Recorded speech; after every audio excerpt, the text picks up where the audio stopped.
একদিন হযরত মুসা আলাইহিসসালাম বনী ইসরাইলদেরকে এক বিশাল সমাবেশে উপদেশ দিচ্ছিলেন। তিনি বললেন, হে বনী ইসরাইলেরা, তোমরা তোমাদের প্রতি আল্লাহ তাআলার দেওয়া অগণিত নিয়ামতের কথা স্মরণ করো। তোমরা ফেরাউনের দাস দাসী ছিলে।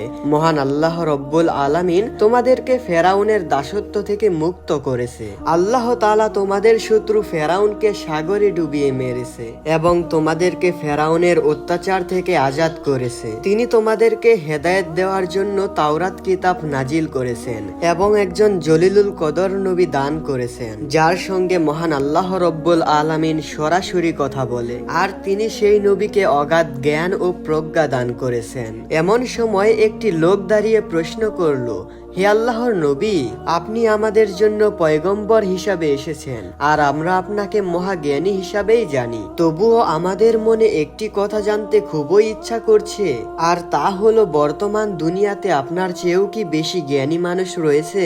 লোকটির প্রশ্ন শুনে হযরত মুসা আলাইহিসসালাম একটু চিন্তা করে জবাব দিলেন, আমি যেহেতু এই জামানার নবী, অতএব মহান আল্লাহ তাআলা আমাকে যত জ্ঞান বুদ্ধি দান করেছেন, তত জ্ঞান বুদ্ধি ও এলেম আর কাউকেই দেওয়া হয়নি। অতএব নিঃসন্দেহে আমি এই যুগের সর্বাপেক্ষা বড় আলেম ও জ্ঞানী ব্যক্তি। হযরত মুসা আলাইহিসসালাম এর জবাবটি এক অর্থে সঠিক ছিল, কেননা তিনি মহান আল্লাহ রব্বুল আলামিনের শ্রেষ্ঠ পয়গম্বরের মধ্যে একজন ছিলেন। সুতরাং সেই শ্রেণীর পয়গম্বরদের অপেক্ষাকালীন জামানায় আর কোনো ব্যক্তি অধিক জ্ঞানী থাকতে পারে না। তবুও তিনি নিজের মুখে নিজের জন্য এইরূপ প্রশংসা করায় মহান আল্লাহ রব্বুল আলামিনের নিকটে তার এই উক্তি পছন্দনীয় হয়নি। মুসা আলাইহিসসালাম এর উচিত ছিল তার কথার সঙ্গে ইনশাআল্লাহ যোগ করে নেওয়া। তাই মহান আল্লাহ রব্বুল আলামিন তাকে সতর্কতা প্রদানের জন্য ও শিক্ষা প্রদানের জন্য সংকল্প করলেন। মুসা আলাইহিসসালাম যখন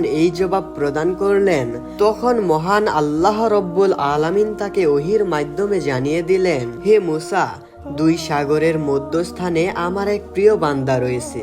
সে তোমার থেকেও অধিক বেশি জ্ঞানী। সুতরাং তোমার নিজেকে বড় ভাবা উচিত হয়নি। আমার সেই প্রিয় বান্দার নাম হলো খিজির। তুমি তার সঙ্গে সাক্ষাৎ করলেই কথার সত্যতা উপলব্ধি করতে পারবে। অতঃপর হযরত মুসা আলাইহিসসালাম বললেন, হে আমার প্রতিপালক, আপনি আমাকে বলুন, তাকে আমি কিভাবে পাবো? তিনি কোথায় থাকেন? আল্লাহ রব্বুল আলামিন বললেন, আমার সেই বান্দা দুই সাগরের মিলন স্থলে থাকে। পথে আহার করার জন্য খাবার ও একটি মাছ ভুনা করে নাও। যেখানেই এই মাছটি আবার জীবিত হয়ে যাবে, সেখানেই আমার ওই প্রিয় বান্দার অনুসন্ধান পাবে। অতঃপর হযরত মুসা আলাইহিসসালাম হযরত ইউসা আলাইহিসসালামকে সঙ্গে নিয়ে খিজির আলাইহিসসালাম এর সন্ধানে বেরিয়ে পড়লেন। সঙ্গে তিনি একটি ভুনা করা মাছ ব্যাগের মধ্যে নিয়ে নিলেন এবং সেই মাছটি হযরত ইউসাকে দিয়ে বললেন, হে ইউসা, এই ব্যাগের মধ্যে একটি মাছ রয়েছে। মাছটির প্রতি সদা সর্বদা লক্ষ্য করবে। যেখানে এই মাছটি রহস্যময়ী ভাবে জীবিত হবে, সেই জায়গায় হবে আমাদের গন্তব্যস্থল। এইভাবেই দুইজন একাধারে অবিরামে কয়দিন পথ চলতে লাগলেন। অতঃপর একদিন তারা একটি পাথরের ছায়ায় বিশ্রাম নেওয়ার জন্য বসলেন। হযরত মুসা আলাইহিসসালাম সেই পাথরের ছায়ায় বসে অল্প কিছুক্ষণের মধ্যেই নিদ্রামগ্ন হয়ে পড়লেন। হযরত ইউসা আলাইহিসসালাম তার পাশেই বসে রইলেন। বুখারী ও তিরমিজি শরীফের হাদিসে রয়েছে, হযরত মুসা আলাইহিসসালাম ও ইউসা আলাইহিসসালাম যেইখানে যাত্রা বিরতির জন্য বসেছিলেন, সেই জায়গায় আইনে হায়াত নামে একটি কূপ ছিল। সেই কূপের পানি যে কোনো মৃত জীবের শরীরে লাগার সঙ্গে সঙ্গেই সেটা জীবিত হয়ে যেত। আল্লাহর অশেষ রহমতে সেই মাছটির শরীরে আইনে হায়াত নামক সেই পানি লাগলো, আর সঙ্গে সঙ্গে মাছটি জীবিত হয়ে গেল। মাছটি জীবিত হওয়ার সঙ্গে সঙ্গেই তা সমুদ্রের পানিতে নেমে গেল। আল্লাহ তাআলার অশেষ কুদরতে সেই মাছটি সাঁতার কেটে সেইখান থেকে চলে গেল, কিন্তু মাছটি যাওয়ার পথটি সুরঙ্গের মতো স্থবির হয়ে রইল। এই অলৌকিক কারামত দেখে ইউসা আলাইহিসসালাম ভাবলেন, হযরত মুসা আলাইহিসসালামকে ঘুম থেকে জাগাবার কোনো দরকার নেই। তিনি ঘুম থেকে জেগে উঠলেই তাকে আমি সব ঘটনা জানিয়ে দেব। কিন্তু আল্লাহর কি অপূর্ব মহিমা! হযরত ইউসা আলাইহিসসালাম এই গুরুত্ব গুরুত্বপূর্ণ কথা ভুলে গেলেন। অতঃপর হযরত মূসা আলাইহিস সালাম যখন নিদ্রা হতে জাগ্রত হলেন, হযরত ইউশা আলাইহিস সালাম তাকে এই বিষয়ে কিছুই জানালো না। সুতরাং হযরত মূসা আলাইহিস সালাম ও তার সঙ্গী ইউশা আলাইহিস সালাম সমুদ্রের পথ ধরে আবার পথ চলতে লাগলেন। দীর্ঘক্ষণ পথ চলার পর হযরত মূসা আলাইহিস সালাম বললেন, দুপুরের খাবার বের করো, আমরা এই সফরে অনেক ক্লান্ত হয়ে গিয়েছি। তাফসিরের কুরতুবিতে উল্লেখ করা রয়েছে যে হযরত মূসা আলাইহিস সালাম ও তার সঙ্গী ইউশা আলাইহিস সালাম একাধারে কয়েকদিন পথ চলেছিলেন, কিন্তু তাদের তেমন কোনো ক্লান্তি অনুভব হয়নি। যখন তারা সেই স্থানটি অতিক্রম করে চলে গেল, তখন ক্লান্তি তাদের উপর ভীষণভাবে চেপে পড়েছিল।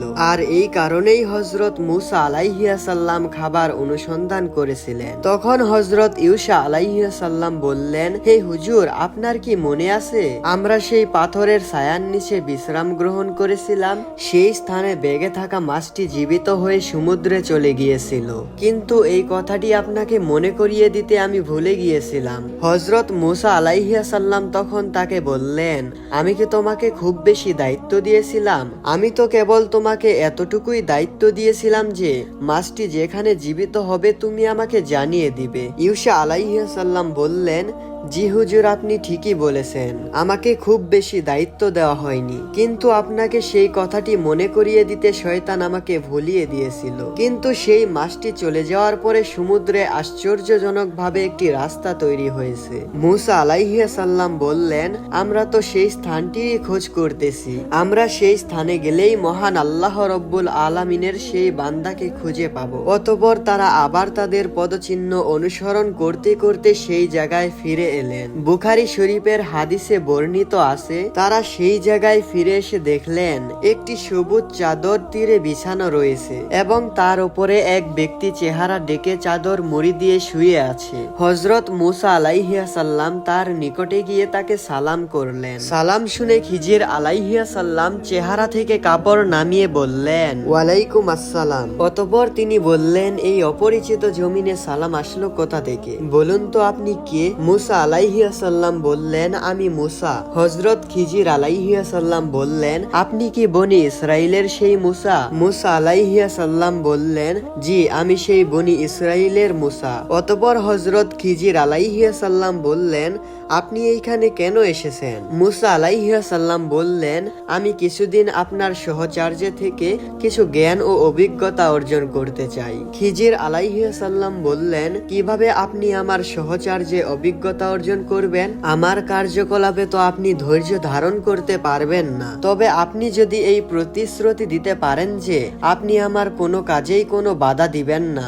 আর আমি কোন কাজ কি জন্য করলাম তার কারণ জিজ্ঞেস করবেন না, তাহলে আমি আপনাকে আমার সঙ্গে অবস্থানের অনুমতি দিতে পারি। হযরত মূসা আলাইহিস সালাম তখন তাকে প্রতিশ্রুতি দিয়ে বললেন, আমি আপনাকে কোনো কাজেই বাধা দিব না এবং আপনার উপর কোনো কাজের মন্তব্য করব না। তার সেই কথা শুনে তারা তিনজনই সমুদ্রের পথ ধরে চলতে লাগলেন। এরপর থেকে আল কুরআনে হযরত ইউশা আলাইহিস সালাম এর কোনো উল্লেখ পাওয়া যায় না। খিজির আলাইহিস সালাম তার দুই সঙ্গীকে নিয়ে কিছুক্ষণ অগ্রসর হওয়ার পরে হযরত মূসা আলাইহিস সালামকে বললেন, এইবার আপনি আপনার সঙ্গীকে বিদায় করে দিন, তিনি দেশে ফিরে যাক। তার কথা শুনে হযরত মূসা আলাইহিস সালাম ইউশা আলাইহিস সালামকে বললেন, হে ইউশা, তুমি দেশে ফিরে যাও। তখন ইউশা আলাইহিস সালাম দেশের পথে রওনা হলেন। তিনি তাদের নিকট হতে বিদায় নেওয়ার পরে হযরত মূসা আলাইহিস সালাম ও হযরত খিজির আলাইহিস সালাম তাদের পথে রওনা হতে লাগলেন। কিছুক্ষণ অগ্রসর হওয়ার পরে তারা একটি নদীর মুখোমুখি হলেন। তারা সেইখানে লক্ষ্য করে দেখলেন একটি পালতোলা নৌকা কোথায় যেন যাচ্ছে। খিজির আলাইহিস সালাম তখন হাতের ইশারা করে সেই নৌকার মাঝিকে নৌকা ভিড়ানোর জন্য বললেন। হযরত খিজির আলাইহিস সালাম এর কথা মতো মাঝি নৌকা ভিড়ালো। খিজির আলাইহিস সালাম তখন মাঝিকে বললেন, তুমি আমাকে নদীর অপর প্রান্তে নিয়ে চলো। খিজির আলাইহিস সালাম এর কথা মতো মাঝি হযরত মূসা আলাইহিস সালামকে ও খিজির আলাইহিস সালামকে নদীর অপর প্রান্তে নিয়ে চলল। তখন হযরত মূসা আলাইহিস সালাম ও হযরত খিজির আলাইহিস সালাম সেই নৌকার মাঝিকে পারিশ্রমিক দিতে চাইলেন, কিন্তু মাঝি তাদের নিকট থেকে কোনো পারিশ্রমিকই গ্রহণ করল না। এই সময় হযরত খিজির আলাইহিসসালাম একটি কুঠার দিয়ে সেই নৌকার একটি তক্তা উঠিয়ে দিলেন। এতে নৌকাটি ছিদ্র হয়ে গেল। তাফসিরের কুরতুবিতে উল্লেখ করা রয়েছে, যখন হযরত খিজির আলাইহিসসালাম সেই নৌকাটি ছিদ্র করে দিলেন, হযরত মুসা আলাইহিসসালাম তখন এক পাশে সরে গেলেন এবং মনে মনে বলতে লাগলেন, আমি এই লোকটির সহবতে থেকে কি শিখলাম? এর চেয়ে বনি ইসরাইলদের মাঝে ছিলাম ভালোই তো ছিলাম। তাদেরকে মহান আল্লাহ রব্বুল আলামিনের কিতাব তিলাওয়াত করে শোনাতাম, তারা আমার কথা শুনতো। তখন হযরত খিজির আলাইহিসসালাম বললেন, হে মুসা, তুমি কি চাও তোমার অন্তরের কথাগুলোর উত্তর আমি তোমাকে দিয়ে দেই? হযরত মুসা আলাইহিসসালাম বললেন, জি বলুন। হযরত খিজির আলাইহিসসালাম তখন বললেন, তুমি এই সব কথা অন্তর দিয়ে ভাবছো? মুসা আলাইহিসসালাম বললেন, জি, আপনি সত্য কথাই বলেছেন। এরপর মুসা আলাইহিসসালাম খিজির আলাইহিসসালামকে বললেন, যেই মাঝি আমাদের থেকে কোনো পারিশ্রমিক গ্রহণ করলো না, বরং বিনা পারিশ্রমিকে আমাদেরকে নদী পার করিয়ে দিল, আপনি তার নৌকাটিকে এইরকম ভাবে ছিদ্র করে দিলেন কেন? আপনি কি নৌকার আরোহীদেরকে ডুবিয়ে মারার জন্য এই কাজটি করলেন? আপনার এই কাজটি অত্যন্ত আপত্তিকর। তাফসিরের কুরতুবিতে বর্ণিত আছে, যখন হযরত মুসা আলাইহিসসালাম নৌকার ব্যাপারে আপত্তি করলেন, তখন অদৃশ্য থেকে একটি আওয়াজ আসলো, হে মুসা, তোমার এই চিন্তা ধারণা তখন কোথায় ছিল যখন তুমি একটি সিন্দুকের ভিতরে সমুদ্রের মধ্যে ভাসমান ছিলে? তখন যদি মহান আল্লাহ রব্বুল আলামিন অলৌকিকভাবে তোমার সেই সিন্দুক ভাসমান রাখতে পারে, তবে এখন কেন মহান আল্লাহ রব্বুল আলামিন এই নৌকার মাঝিকে অলৌকিকভাবে ভাসমান রাখতে পারবে না? মুসা আলাইহিসসালাম এর এরকম আপত্তি শুনে হযরত খিজির আলাইহিসসালাম বললেন, আমি কি পূর্বেই আপনাকে বলিনি যে আপনি আমার সঙ্গে ধৈর্য রক্ষা করতে পারবেন না? শেষ পর্যন্ত আপনি আপনার দেওয়া প্রতিশ্রুতি ভঙ্গ করলেন। মুসা আলাইহিসসালাম বললেন, দেখুন, আমার এই ব্যাপারটি একদমই মনে ছিল না, অতএব আপনি এ ব্যাপারে বেশি গুরুত্ব দিবেন না। আশা করি আমার এই কাজকে আপনি একটু হালকা নজরে দেখবেন আর এটাকে প্রথম ভুল হিসাবে ক্ষমা করবেন। হযরত খিজির আলাইহিসসালাম তখন বললেন, ঠিক আছে, আপনার এই ভুলটি মার্জনা করা হলো। অতঃপর তারা দুইজন আবার পথ চলতে লাগলেন। চলতে চলতে তারা একটি মাঠের নিকটে গিয়ে উপস্থিত হলেন। তারা দেখতে পেলেন সেইখানে কতগুলো ফুটফুটে সুন্দর বালকগুলো খেলা করছে। তাদের মধ্যে থেকে সব থেকে সুন্দর ফুটফুটে বাচ্চাটিকে হযরত খিজির আলাইহিসসালাম ধরলেন এবং সঙ্গে সঙ্গেই তাকে হত্যা করে ফেললেন। তাফসিরের কুরতুবিতে বর্ণনা আছে, সেই বাচ্চাটির নাম ছিল শামরুল। হযরত খিজির আলাইহিসসালাম সেই বালকটিকে কিভাবে হত্যা করেছিলেন, এই ব্যাপারে 3 রকমের বর্ণনা রয়েছে। হযরত ইয়ালা রাদিয়াল্লাহু তাআলা আনহু বলেন, খিজির আলাইহিসসালাম বালকটিকে চিৎ করে শুইয়ে দিয়ে চুরি দ্বারা জবাই করেছে। বুখারী ও তিরমিজি শরীফে আছে, হযরত খিজির আলাইহিসসালাম তার মাথা টান দিয়ে ছিঁড়ে ফেলেছিলেন। আর তাফসিরে বর্ণিত আছে, হযরত খিজির আলাইহিসসালাম পাথর দ্বারা তার মাথা ছেঁচলিয়ে মেরে ফেলেছেন। তাফসিরের কুরতুবিতে এই 3টি ঘটনাকে এইভাবে বর্ণনা করা হয়েছে যে, প্রথমে হযরত খিজির আলাইহিসসালাম সেই বাচ্চাটির মাথায় পাথর দ্বারা আঘাত করেছিলেন, অতঃপর তাকে চিৎ করে শুইয়ে জবেহ করেছিলেন। এরপর তার মাথাটাকে দেহ থেকে বিচ্ছিন্ন করে দিয়েছিলেন, আর এইভাবেই তিনি সেই বালকটিকে হত্যা করেছিলেন। শরীয়তের ধারক বাহক হযরত মুসা আলাইহিসসালাম এর মতো একটি তেজস্বী পুরুষ যখন এই নিষ্ঠুর ঘটনা দেখলেন, তখন তিনি আর চুপ থাকতে পারলেন না। তার পূর্বের প্রতিশ্রুতি মনে থাকা সত্ত্বেও এইবার তিনি হযরত খিজির আলাইহিসসালাম এর নিকট জিজ্ঞেস করলেন। তিনি বললেন, আপনি এই অবুঝ নিষ্পাপ বালককে এইভাবে কেন হত্যা করলেন? সে কি কোনো মানুষ হত্যা করেছিল?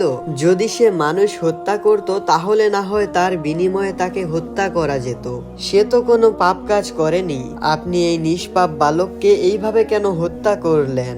কিতাবুল আরায়েশে বর্ণিত আছে, যখন মুসা আলাইহিসসালাম বালকটির ব্যাপারে আপত্তি করলেন, তখন অদৃশ্য থেকে একটি আওয়াজ ভেসে আসলো, হে মুসা, তোমার এই আপত্তি তখন কোথায় ছিল যখন তুমি একজন কীর্তিকে হত্যা করেছিলে? খিজির আলাইহিসসালাম হযরত মুসা আলাইহিসসালাম এর প্রতিবাদ শুনে বলল, এজন্যই আমি আপনাকে বলেছিলাম যে আপনি আমার সঙ্গে থেকে ধৈর্য রক্ষা করতে পারবেন না। আপনি এই দ্বিতীয়বার আপনার দেওয়া ওয়াদা ভঙ্গ করলেন এখন আপনি আর আমার সঙ্গে থাকতে পারবেন না, অতএব আপনার উচিত এখনই আমার কাছ থেকে চলে যাওয়া। তখন হযরত মূসা আলাইহিসসালাম তার ভুল স্বীকার করে বললেন, দেখুন জনাব, আমি অপরাধ করেছি। এখন আমি আপনার কাছে নতুন করে আবার প্রতিশ্রুতি দিচ্ছি যে আর কখনো আমি আপনার কাজে কোনো ধরনের মন্তব্য ও প্রশ্ন করব না। যদি আমি আবার ভুলেও এই ধরনের প্রতিবাদ করে ফেলি, তখনই আপনি সেই মুহূর্তে আমাকে তাড়িয়ে দিবেন। অনুগ্রহ করে আপনি আমাকে আরেকবার সুযোগ প্রদান করুন। হযরত খিজির আলাইহিসসালাম বললেন, আচ্ছা ঠিক আছে, আপনাকে এই শেষবারের মতো সুযোগ দেওয়া যাচ্ছে। এরপরে যদি আপনি আমার কোনো কাজে প্রতিবাদ করেন, তাহলে আপনাকে তখনই বিদায় করে দেওয়া হবে। অতঃপর আবার তারা দুইজনে পথ চলতে লাগলেন। পথ চলতে চলতে তারা ক্ষুধায় ও তৃষ্ণায় খুবই কাতর হয়ে পড়লেন। কিছু দূর গিয়ে তারা দেখতে পেলেন একটি গ্রাম। তারা তখন সেই গ্রামে প্রবেশ করে সেই গ্রামের অধিবাসীদের কাছে খাবার ও পানি চাইলেন, কিন্তু সেই গ্রামের কোনো লোক হযরত খিজির আলাইহিসসালাম ও মূসা আলাইহিসসালামের আহ্বানে কোনো সাড়া প্রদান করলো না। খাবার ও পানি না পেয়ে তারা সঙ্গে সঙ্গে সেই গ্রাম থেকে বের হয়ে পড়লেন। গ্রাম থেকে বের হয়ে তারা দেখলেন সেই গ্রামে একটি প্রাচীর অবশিষ্ট রয়েছে, আর সেই প্রাচীরটি ভেঙে পড়ার উপক্রম হয়েছে। তাফসিরের কুরতুবিতে সেই দেওয়ালের কথাটি বলা হয়েছে, দেওয়ালটির উচ্চতা ছিল 30 গজ, দৈর্ঘ্য ছিল 50 গজ এবং প্রস্থ ছিল 50 গজ। খিজির আলাইহিসসালাম যখন দেখলেন এই দেওয়ালটি হেলে পড়েছে এবং ভেঙে পড়ার উপক্রম হয়েছে, তখন তিনি তার হাত দিয়ে সেই দেওয়ালটিকে একটি ঠেলা মারলেন, আর সঙ্গে সঙ্গে সেই দেওয়ালটি সোজা হয়ে গেল। দেওয়ালটি মেরামত করার ব্যাপারে তাফসিরের কুরতুবিতে এই কথাটি বর্ণনা করা হয়েছে যে দেওয়ালটি মেরামত করার পরে হযরত মূসা আলাইহিসসালাম অত্যন্ত বিরক্ত হয়ে বললেন, জনাব, যেই গ্রামের লোকেরা আমাকে খাওয়ার জন্য সামান্য পরিমাণ পানিও দিল না, সেই গ্রামের এই বেকা দেওয়ালটি আপনি কেন বিনা পারিশ্রমিকে ঠিক করে দিলেন? উপযুক্ত পারিশ্রমিক নিলে তা দিয়ে হয়তো আমরা কিছু খাবার ক্রয় করতে পারতাম এবং সেই খাবার দিয়ে আমাদের ক্ষুধা ও তৃষ্ণা নিবারণ করতে পারতাম। আমি আপনার এই সব কাজের কোনো অর্থই বুঝতে পারছি না। কিতাবুল আরাইশে বর্ণিত রয়েছে, হযরত মূসা আলাইহিসসালাম যখন দেওয়াল মেরামতের জন্য আপত্তি করলেন, তখন অদৃশ্য থেকে একটি আওয়াজ ভেসে আসলো, হে মূসা, তোমার এই আপত্তি তখন কোথায় ছিল, যখন তুমি শুআইবের কন্যাদেরকে কোনো পারিশ্রমিক ছাড়াই কূপের পানি তুলে দিয়েছিলে? তখনও তো তুমি অত্যন্ত ক্ষুধার্ত ছিলে। হযরত খিজির আলাইহিসসালাম মূসা আলাইহিসসালামের এই রূপ আপত্তি শুনে বললেন, আপনি এই তৃতীয়বার আমার কাজে প্রশ্ন তুললেন এবং আমার কাজের প্রতিবাদ করলেন। এইবার আমি আপনাকে আর আমার সঙ্গে কোনোভাবেই রাখতে পারছি না। আপনি এখন থেকেই আমার সঙ্গে বিচ্ছিন্ন হয়ে যান। বুখারী ও মুসলিম শরীয়তে বর্ণিত রয়েছে, রাসূল সাল্লাল্লাহু আলাইহিসসালাম বলেছেন, আল্লাহ তাআলা আমাদের ওপর ও হযরত মূসা আলাইহিসসালামের ওপর রহম করুন। যদি তিনি আরো কিছুক্ষণ সময় ধৈর্য ধারণ করতেন, তাহলে তিনি আরো কিছু শিখতে পারতেন, কিন্তু তিনি তাড়াহুড়া করে বলে ফেললেন, এরপরে আমি আর কোনো আপত্তি করলে আপনি আমাকে আর আপনার সঙ্গে রাখবেন না। আপনি চলে যাওয়ার পূর্বে আমি আপনাকে আমার কাজের বর্ণনাগুলো বলে দিচ্ছি।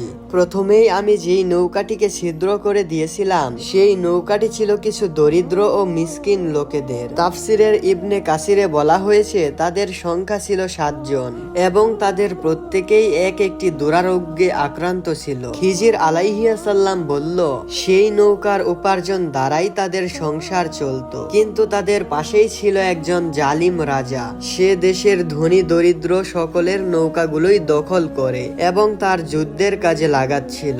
আমি যদি সেই নৌকাটিকে ত্রুটিযুক্ত না করতাম, তাহলে সেই রাজার কর্মচারীরা এসে সেই নৌকাটি নিয়ে যেত, আর এই জন্যই আমি সেই নৌকাটিকে ত্রুটিযুক্ত করে সেই জালিম রাজার হাত থেকে সেই লোকটিকে বাঁচিয়ে দিয়েছিলাম। অবশ্যই তারা অল্প পারিশ্রমিকের মাধ্যমেই সেই নৌকা পুনরায় ঠিক করতে পারবে। হযরত খিজির আলাইহিসসালাম এর উত্তর শুনে মূসা আলাইহিসসালাম বললেন, এরূপ উদ্দেশ্যে নৌকাখানি ভেঙে ফেলা তো একটা উত্তম কাজ হয়েছে। অতঃপর হযরত খিজির আলাইহিসসালাম আবার বললেন, হে মূসা, এরপরে আমি যেই বাচ্চাটিকে হত্যা করেছি সে বড় হয়ে কাফের হতো। সে কাফেরের স্বভাব চরিত্র নিয়ে জন্মগ্রহণ করেছিল, অথচ তার পিতামাতা ছিল অত্যন্ত ধার্মিক। আমার পার্থক্য ছিল যে সেই ছেলেটি বড় হয়ে জোরপূর্বক তার পিতামাতাকে কুফরিতে নিমন্ত্রণ করবে, যার ফলে সে তার পিতামাতাকেও জাহান্নামী করে ছাড়বে। এই কারণে আমি সেই বালকটিকে হত্যা করেছিলাম। অবশ্যই সেই বাচ্চার পিতামাতা পূর্ণবান, অবশ্যই তারা তার পুত্রের মৃত্যুতে ধৈর্য ধারণ করবে এবং ধৈর্যের ফলে আল্লাহ তাআলা তাদের উত্তম প্রতিদান দান করবে। এই কথা শুনে হযরত মূসা আলাইহিস সালাম বললেন, এই উদ্দেশ্যেই যদি আপনি সেই বালকদের হত্যা করে থাকেন তাহলে তো এটি একটি উত্তম কাজ হয়েছে। অতঃপর হযরত খিজির আলাইহিস সালাম বললেন, এরপর আমি যেই প্রাচীরটি মেরামত করে দিয়েছিলাম সেই প্রাচীরটি ছিল দুইজন এতিম বালকের। বালকদের পিতামাতা অত্যন্ত ধার্মিক ছিল। তারা তাদের সন্তানদের জন্য বেশ কিছু ধন সম্পদ সেই প্রাচীরের নিচে লুকিয়ে রেখেছিল, যাতে তারা প্রাপ্তবয়স্ক ও বুদ্ধিমান হয়ে সেই ধন সম্পদগুলো খুঁজে পায় এবং ভোগ করতে পারে। কিন্তু যদি ওই প্রাচীরটি ভেঙে পড়তো তাহলে সেই ধন সম্পদগুলো বের হয়ে পড়তো এবং সেই ধন সম্পদগুলো অন্য লোকেদের হাতে চলে যেত। এরূপ ঘটনা ঘটলে সেই ছেলে দুটির ভাগ্য নষ্ট হয়ে যেত। এজন্যই আমি সেই প্রাচীরটি মেরামত করে দিয়েছিলাম। হে খিজির, এই রকম উদ্দেশ্য নিয়ে সেই প্রাচীরটি ঠিক করা তো অত্যন্ত সওয়াবের কাম হয়েছে। অতঃপর হযরত মূসা আলাইহিস সালাম খিজির আলাইহিস সালাম এর কাছ থেকে বিদায় নেওয়ার পূর্বে তাকে বললেন, আপনি আমাকে কিছু নসিহত করুন। খিজির আলাইহিস সালাম বললেন, সব সময় মুচকি হাসবেন, কখনো অট্ট হাসি হাসবেন না, অনর্থক কাজে সময় নষ্ট করবেন না, আর ভুলকারীদের দোষ চর্চা করবেন না। আর হে ইমরানের পুত্র, আল্লাহর দরবারে বেশি বেশি ক্রন্দন করবেন। এরপর হযরত মূসা আলাইহিস সালাম খিজির আলাইহিস সালাম এর কাছ থেকে বিদায় নিয়ে স্বদেশের পথে রওনা হলেন। প্রিয় দর্শক, কেমন লাগলো আজকের এই ভিডিওটি ভালো লাগলে চ্যানেলটি সাবস্ক্রাইব করে পাশে থাকুন পরবর্তী ভিডিও সবার আগে দেখার জন্য। আজকের মধ্যে এইখানেই বিদায় নিচ্ছি। আল্লাহ হাফেজ। আসসালামু আলাইকুম ওয়া রাহমাতুল্লাহি ওয়া বারাকাতুহু।